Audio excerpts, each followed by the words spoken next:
ugu horreyn waxaan salaamayaa ummadda Soomaaliyeed ee daawanaysa iyo wasiirada saaxiibada dhinacyada taagan ee ka kala socda Puntland iyo Jubbaland.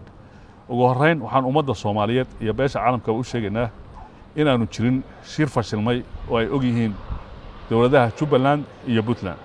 taas waa qodobka labaad waxaan rabnaa inaan u sheegno ummadda Soomaaliyeed la wadaagno muddadii halka la fadhiyay in shirku socday in madaxda dowladaha Jubbaland iyo Puntland ay joogeen muddo bil ah ay ku sugnaayeen caasimadda iyagoo u joogay qaabkii Soomaali u aadi lahayd doorashooyinkii la sugayay ee dibadhac badan ku yimi. waxaan rabnaa inaan u sheegno ummadda Soomaaliyeed in shirkaas uu socday muddo 3 casho ah la shirayay oo ay shirayeen madaxda waqtigoodii dhammaaday ee dowladda federaalka ah iyo dowladaha xubnaha ka ah dowladda federaalka Soomaaliyeed oo ay ka mid yihiin Puntland iyo Jubbaland. saddexda casho waa la shirayay 2 cashana waxaa lagu kala maqnaa wada tashi.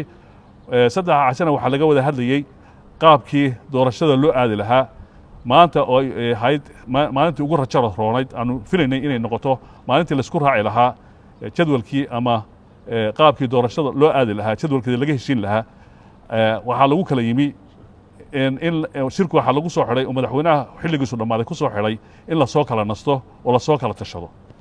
hase yeeshee cabbaar ka bacdi waxaa soo baxay inuu qabtay shir jaraa'id ninka ugu magacaaban warfaafinta dowladda xilligeedii dhammaaday ee federaalka ah Dube uu leeyahay shirku waa fashilmay. taas waxaanu u caddaynaynaa ummadda Soomaaliyeed mar labaad iyo beesha caalamkaba inaanu jirin shir ay og yihiin dowladahaasi labada dowladood oo fashilmay ee uu shirku sidiisii loo yahay oo nasasho lagu kala maqan yahay.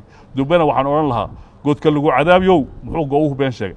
taas oo intaasan odhanayaa waxaa jirtay ilaa bishii February 5teedii la joogay Dhuusamareeb ee ay ku shirayeen dowladaha xubnaha ka ah dowladda federaalka iyo dowladda federaalka laftoodu in madaxweynaha xilligiisii dhammaaday oo ay 2 casho u harsaneed keliyihii uu ka soo dhoofay halkaa iyadoo la gaadhay go'aamo fiican la gaadhayey oo ay dhinaayeenba in la wada saxo.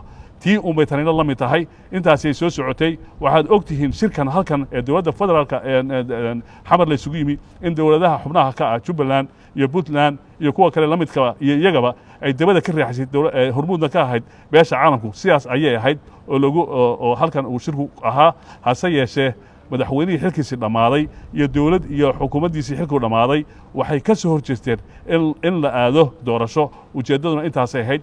dhowr jeer oo horena waa sheegnay mana rabaan inay doorasho ka dhacdo dalkan. mar walbana waxay ku eedeeyaan Jubbaland iyo Puntland wax ka jiraan ma jiraan.